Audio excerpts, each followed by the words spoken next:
Over the last couple of days, my threads has been a mixed bag.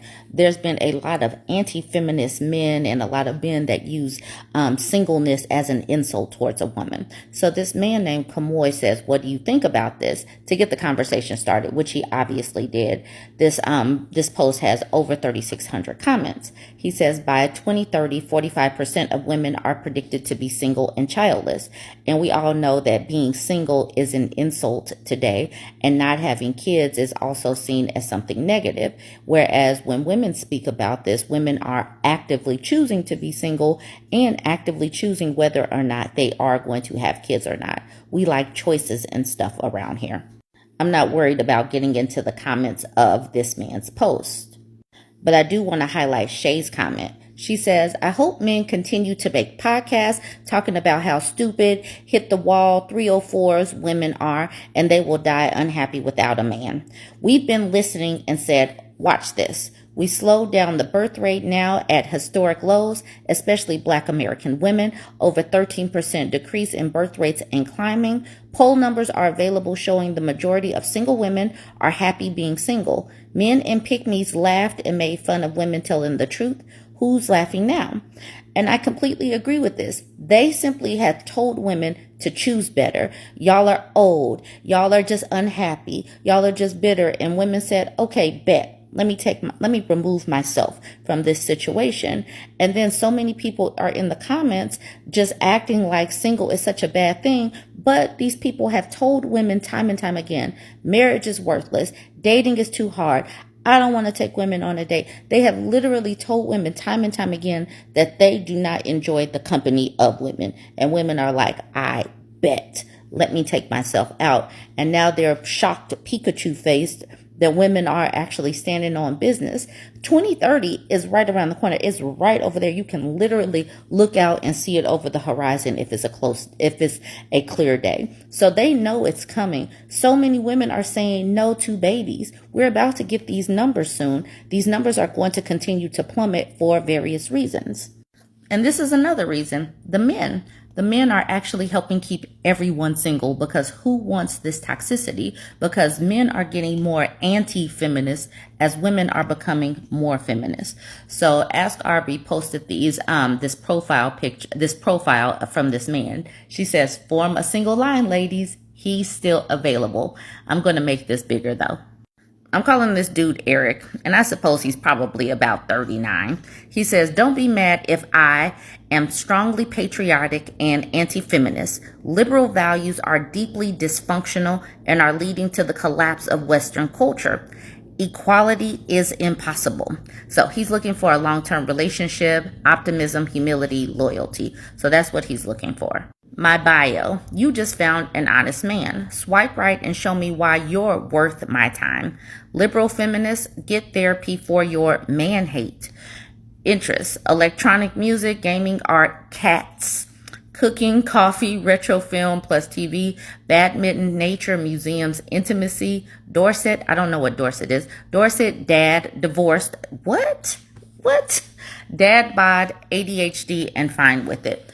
These men really stay equating feminists with man hate, when feminists are simply out here wanting women to be safe, have opportunities, be healthy, be free to choose, whatever road they want to go down. Do you want to have children? Do you not want to? But they stay equating it to man hate.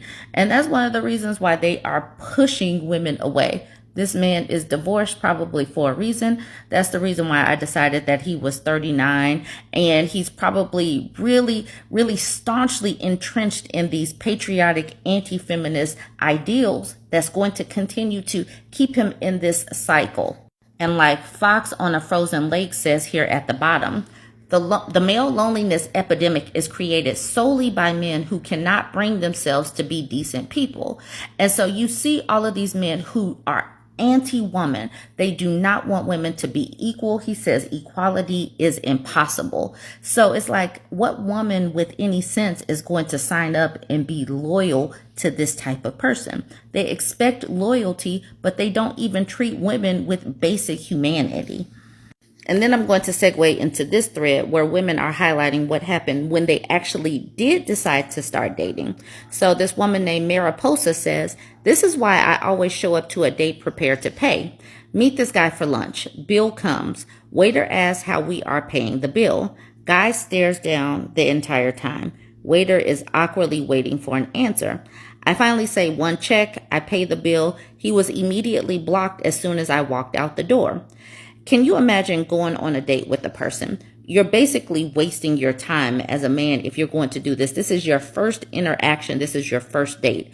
Why even go on the date if this is how you're going to behave? Because literally this is an audition to get a second date and a third date to see if you're compatible. This is one of the reasons why they are going to remain lonely. Because if you didn't have the money to pay for a meal, why are you even asking a woman out on a date?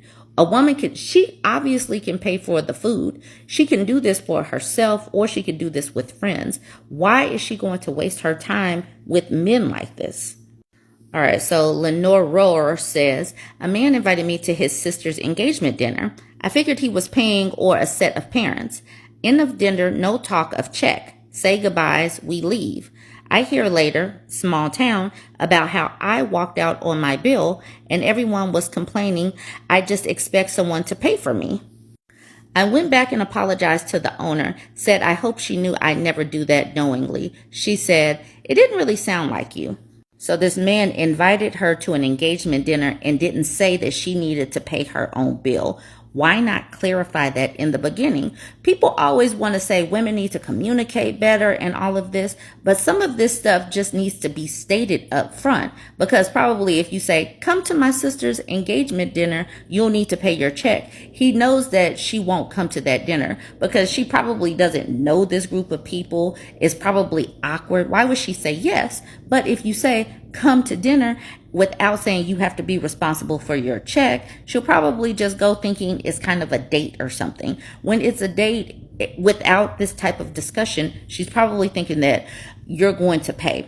This is another reason why these types of men will not get a second date. They end up going on all of these first dates because they're not doing well at social interactions with women.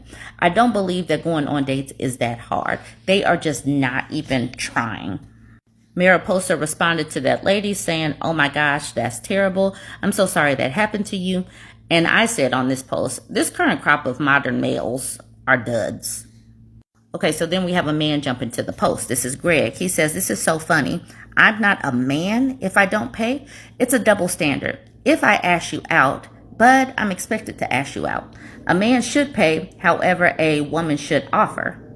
And she says, "Didn't say he wasn't a man, was more so no job since December and lied about it. Then to ask me out and say his treat, then backed out." So, it's coming out that he was actually a liar and a homosexual looking for a meal. And then Greg says, "Totally agree. Don't ask someone out if you can't pay, just common sense." But the fact is that he read her post and decided to get upset. He decided that he was impugning his character based on this. And I don't understand why they do that, but he literally attempted to stay on code at first. Now, finally, I'm going to end with Delta Moon. She says, "I had a guy ask me out on a second date. He wanted to take me out to celebrate my birthday. I had one drink, split an appetizer, and he asked if he could take my leftover pizza home for his lunch the next day. I didn't care because I don't like leftovers. Waitress asked one check or two. He says two, but he would pay for my drink since it's my birthday. I told him, don't worry about it, and paid for my drink, the app, because I ordered it and shared it with him, and my meal. Never spoke to him again."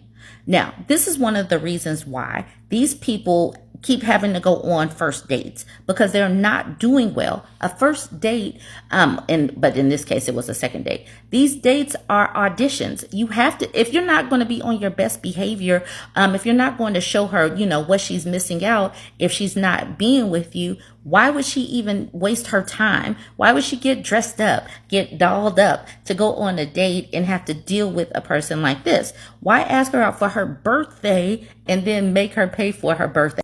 A woman could literally just take herself out, go out with girlfriends, and not have that awkwardness where the man thinks that he pays for his bill and he's going to get him some. Anyways, let me know what you think about all of this. Join the conversation. Don't forget to like, comment, and share.